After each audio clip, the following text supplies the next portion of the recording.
Comes a moment in the life of every chosen one when the silence of God becomes louder than the noise of life. When doors close, prayers seem unanswered, and everything within you questions, did God forget me? But what if I told you the silence was the syllabus and the suffering was the certification? Purpose never pauses, even in testing. That statement carries more than just encouragement. It carries prophetic insight into how God shapes His chosen ones. Often when we find ourselves in seasons of waiting, confusion, or silence, we begin to question whether we've missed God, whether we've fallen out of favor, or whether we've done something wrong. But in the kingdom, process is not punishment. Silence is not neglect. Delay is not denial. Every test we endure, every wilderness we walk through, every prayer that seems to go unanswered is working together to fulfill something that existed long before the test began: your divine purpose. You must understand that before God releases you into your assignment, He ensures that your character is strong enough to carry your calling. Purpose is eternal, but preparation is essential. The enemy wants you to believe that silence equals separation from God, but in the kingdom, silence is often the training ground of champions. You weren't forgotten. You were being formed. Just because the heavens didn't respond immediately doesn't mean heaven wasn't watching. God often hides those He has marked. He isolates to impart, and He tests to prepare. That delay you thought was wasted time was actually sacred time. Time where God was equipping you for something greater than what your current environment could reveal. You were never being punished, you were being positioned. Positioned for impact, positioned for influence, positioned for a season where your voice, your gifts, and your anointing would not just be seen, but respected. What you walked through was not to kill your confidence, it was to kill your pride. It was to strip away everything that could not go with you into the next season. God will never allow what is holy to be handled with immaturity. So He tests and He watches, not because He doesn't trust you, but because He is preparing to entrust you. This is why some doors didn't open when you knocked. This is why people walked away when you prayed for them to stay. This is why some prayers were answered with silence and why some seasons felt like survival mode instead of overflow. God wasn't ignoring you. He was insulating you. There were lessons in the silence, messages in the pain, and wisdom in the waiting. And though your emotions were loud, God was steady, watching, teaching, molding. The potter doesn't panic when the clay resists. He just continues shaping it until it's ready to hold what He's about to pour. You see, purpose doesn't bend to emotions. It doesn't respond to external timelines or societal pressure. Purpose flows from eternity into time, and God, in His sovereignty, schedules your manifestation at the moment of your maturity. That's why you couldn't force your way into rooms before. That's why trying to make it happen in your own strength always left you drained, because what's born of the flesh will never sustain what's designed by the Spirit. And here's the divine truth. The testing season was never in competition with your destiny. It was in covenant with it. Every hardship, every betrayal, every tear, and every unanswered question was part of heaven's curriculum for your calling. You thought you were losing time, but heaven was keeping perfect record. You thought you were behind, but God was building you in a way that when the door opens, you will not only walk through it, you will own it. The pressure wasn't punishment, it was proof. Proof that you were chosen. Proof that you could be trusted. Proof that there was something on your life worth testing in the first place. When a student is tested, the teacher doesn't talk. That doesn't mean the teacher isn't in the room. Likewise, God never left your side. His silence was strategy. His quietness was confirmation that you already had what you needed: faith, character, wisdom, and endurance. The test was designed to show you what was inside of you all along, that you were stronger than the storm, deeper than the pain, and called to something greater than the temporary trial. Purpose never paused, not for one moment. While you wept, purpose stood still and waited. While you wondered if you were disqualified, purpose stood secure, untouched by the circumstances around you. Because purpose isn't fragile. It's rooted in God's original intent, and God never changes His mind. He's the master strategist, the divine orchestrator, who doesn't waste a single second. Every test, every detour, every delay was written into your purpose from the beginning. There is a sacred process that heaven honors. Before God reveals you, He will first refine you. And that refining almost always happens in isolation. Not because you are forgotten, not because you are abandoned, but because God is intentional with those He chooses. If you are truly called, you will be concealed. If you are truly marked, you will be misunderstood. And if you are truly chosen, you will be separated. Why? Because identity is never discovered in crowds. It is clarified in caves, in prisons, in quiet rooms where no one is clapping and no one is calling your name. Isolation is not a sign of rejection, it's a mark of distinction. Think of David, anointed to be king but sent back to the sheepfold. No palace, no crown, no public recognition. Just a boy with a harp, a slingshot, and an invisible assignment.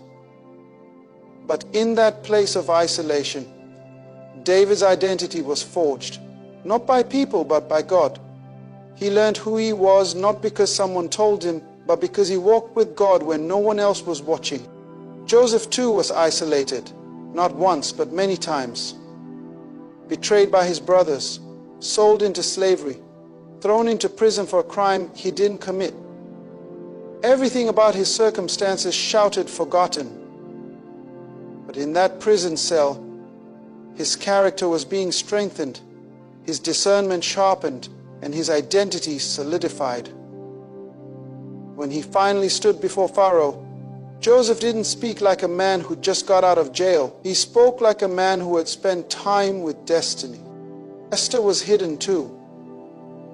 A Jewish orphan girl living in a foreign land, tucked away in the palace, her beauty noticed by men but her true identity known only by God.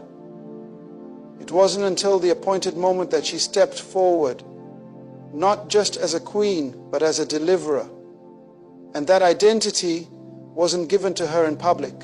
It was discovered in private prayer, fasting, and obedience, when everything was on the line. God hides His greatest weapons, not to frustrate them, but to form them. Because the applause of men can't sustain what only heaven can birth. If you need validation to walk in your purpose, then you're still in training. If your identity wavers when the likes stop and the invitations dry up, then God will keep you in hiding until you no longer depend on people for permission. You were never meant to be defined by attention. You were meant to be discovered in alignment. God wants you to know who you are without the mic, without the stage, without the affirmation. He wants you to be so rooted in Him that even when no one sees your worth, you still walk like royalty. Because identity isn't about visibility, it's about authenticity. And authenticity is forged in isolation. This is why the isolation didn't kill you. It awakened you. It exposed what was false and revealed what was eternal. It stripped away performance, comparison, insecurity, and pride. It left you raw but real.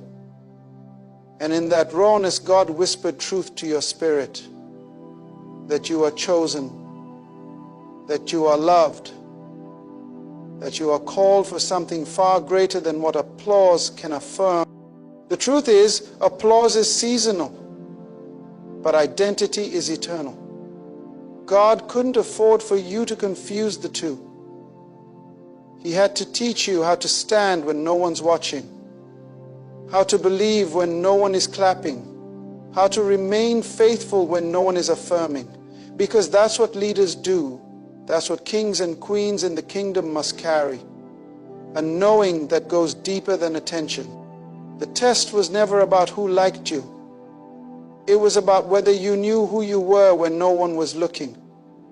It was about whether your faith could survive in the shadows, whether your voice would still praise when the room was empty, and whether your heart still burned when your name wasn't called. That's the kind of person God reveals at the right time. Those whose identity has been proven in isolation. God never promotes randomly. In the kingdom, there are no shortcuts to elevation, only obedience through process. Promotion is not just about favor, it's about faithfulness.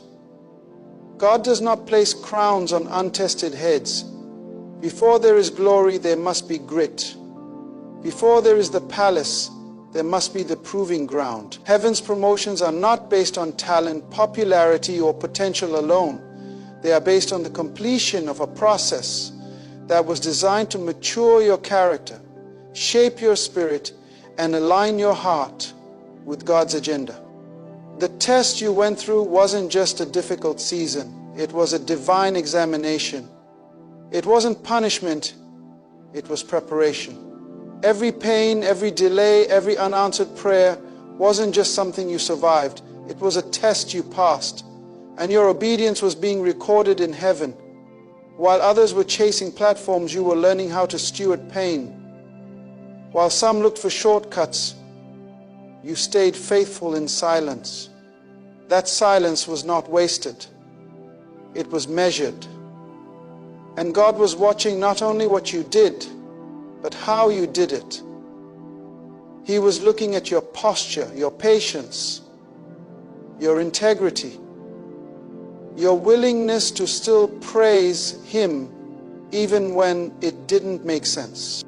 You didn't just go through that test, you grew through it.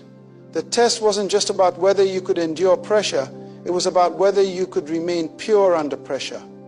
Could you still forgive when betrayed? Could you still give when it cost you everything? Could you remain consistent when nobody clapped? These were not minor details, they were major checkpoints.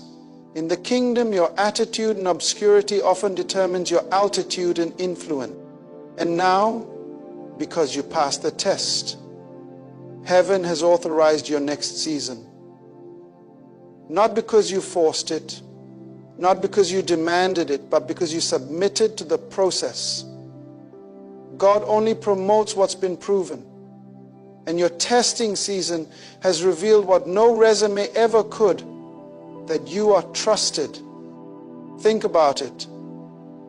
Before Joseph was promoted to second in command in Egypt, he was tested through betrayal, slavery, and false accusation. Yet through every stage he remained faithful. His test wasn't a detour, it was a divine setup.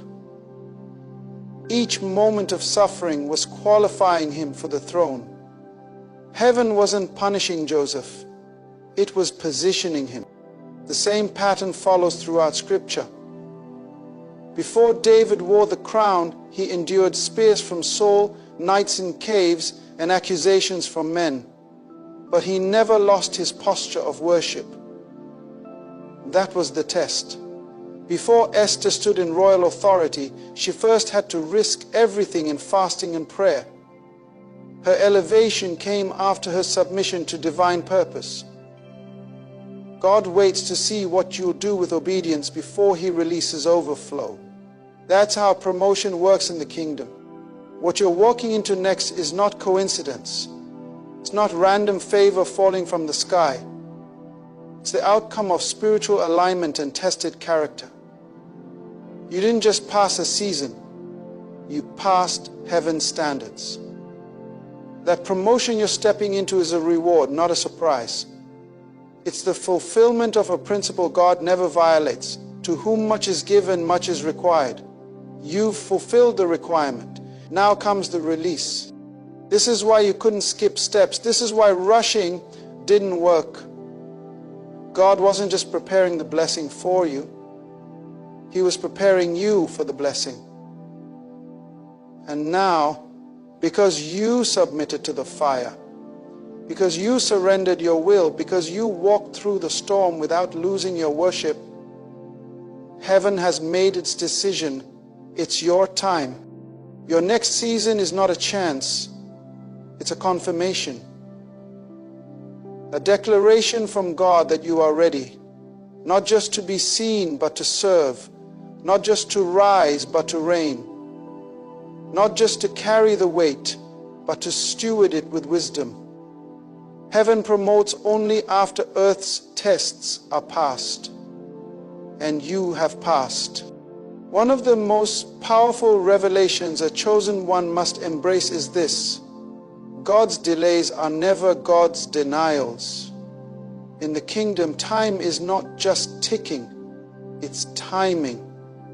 And while you may have felt like you were behind, overlooked, or bypassed, heaven was orchestrating something far greater than you could see. If it didn't happen when you expected, it wasn't because you failed. It's because the environment wasn't ready, the people weren't prepared, or your next assignment needed a stage that hadn't yet been built. Delay in God's hands is strategic. It's design, not disapproval. God is never late, and He's certainly never early. He moves in fullness, not in fragments. When God releases something, it's not just to bless you, it's to position you for impact. So if it felt like the door stayed shut longer than it should have, it's because that door wasn't connected to your destiny. It was connected to your development. Sometimes God allows a delay to refine what's in you before He releases what's for you. Delay stretches faith. It purifies motives. It tests obedience. It separates the immature from the prepared. It forces you to depend on God when nothing else makes sense. And when you come through it, you no longer seek opportunities just for validation. You seek them for assignment. You don't just want the blessing anymore. You want to become the blessing. That shift happens in delay. And that's why the delay was necessary. Look at Moses, 40 years in the wilderness before stepping into leadership. Look at Jesus, 30 years in obscurity before 3 years of public ministry. Look at Sarah, waiting decades for the promised son. Delay is not a flaw in the process. It is the process. Heaven's design does not follow earth's deadlines. Your calendar might scream late, but heaven's clock says right on schedule. The truth is, if God had given you what you asked for back then, it would have crushed you. The level of spiritual maturity, emotional strength, and clarity you now carry didn't exist in the previous season. The delay was not to keep you stuck. It was to make you ready. You're not stepping into an old opportunity at a better time. You're stepping into a new assignment with fresh authority. This isn't just another chapter in your story. It's a brand new volume in your purpose. Everything you lost, everything that didn't work, everything that seemed like a missed moment, heaven never wasted any of it. What looked like silence was actually strategy. While you were waiting, God was working. While you were wondering if He forgot you, He was preparing something that eyes haven't seen and ears haven't heard. Delay is where God clears the stage, resets the lights, aligns the right people, removes the wrong ones, and then brings you forward, not to fill space, but to fulfill purpose. And here's the deeper truth. What you thought was a no was actually a not yet. It wasn't rejection. It was realignment. God had to make sure that you were becoming what He intended before He allowed the manifestation to arrive. And now, because you endured, because you trusted through the wait, and because you didn't bow to fear, you're not just entering a new season, You're stepping into a mandated mission from heaven. You've graduated from waiting rooms to war rooms, from hoping for the door to open to realizing you are the key. You're not the same person who entered that delay. And because you endured the refining, heaven is releasing the revealing. This new season is not recycled favor. It's recalibrated purpose. You're not walking into what you missed. You're walking into what was always meant for now. In the kingdom, mantles are not given casually. They are not inherited through emotion, talent, or ambition. Mantles are received by those who have been tested by fire and found faithful. You can't wish your way into divine authority. You must be proven. Heaven does not entrust its weight to those who have not been willing to carry the burden in private before being honored in public. Glory is heavy, and only those who have been broken, refined, and reshaped by God can carry it without collapsing under it. Desire alone is not the qualifier. Many desire platforms, influence, and spiritual authority, but desire without process leads to disaster. God in His mercy will withhold what you are not yet ready to carry, not because He is denying you, but because He is protecting both you and what He intends to do through you. You see, when God places a mantle on someone, it's not to make them famous. It's to make them useful. It's not for spotlight, it's for service. And only those who have endured the furnace of affliction can walk with the wisdom and humility that true authority demands. If you've endured the warfare, the wilderness, and the weeping, then you've passed a test most people run from. The warfare tested your stamina, the wilderness tested your trust, and the weeping tested your posture. Could you still worship when there were no results, no applause, no clarity? Could you still say yes to God when all you had left was tears? That's what proves whether you're ready. Not your resume, not your knowledge, not your gifting, but your endurance through seasons that were designed to crush everything in you that couldn't go with you into the next season. Think about Elijah. Before he passed his mantle to Elisha, Elisha had to follow him through Gilgal, Bethel, Jericho, and the Jordan. Each location represented a process of sacrifice, surrender, and stripping. And only after Elijah remained faithful through all of it did Elijah release the double portion. The mantle was not given because Elisha asked. It was given because he followed, served, and stayed when it would have been easier to walk away. The same is true for you. If you are still standing after all you've walked through, it's not just survival. It's confirmation. You have been tested. The pressure you endured was proof that there was something on your life worth crushing. The enemy wouldn't have fought you so hard if there wasn't a mantle worth stealing. Hell does not attack the ordinary. The level of warfare you faced was evidence of the weight of what you're about to carry. And here's what you need to understand. Testing is heaven's trust check. God doesn't test you to punish you. He tests you to prove you. He allows the breaking to produce purity, the stretching to release capacity, and the delays to birth endurance. That mantle you desire, it must rest on shoulders that have been trained to carry it, not just in power, but in integrity. There's a cost to the calling, and only those who have paid the hidden price will be entrusted with the public power. So if you've walked through nights that made no sense, if you've carried assignments that felt beyond your strength, if you stayed faithful when quitting looked easier, know this, heaven saw it. Your name may not have been in lights, but your obedience echoed in eternity. And that obedience is the very reason God is now trusting you with more. The next level is not just about elevation, it's about entrustment. You're not being rewarded for surviving, you're being released because you've been proven. What's coming next is not just breakthrough, it's mantle. Not just favor, its function.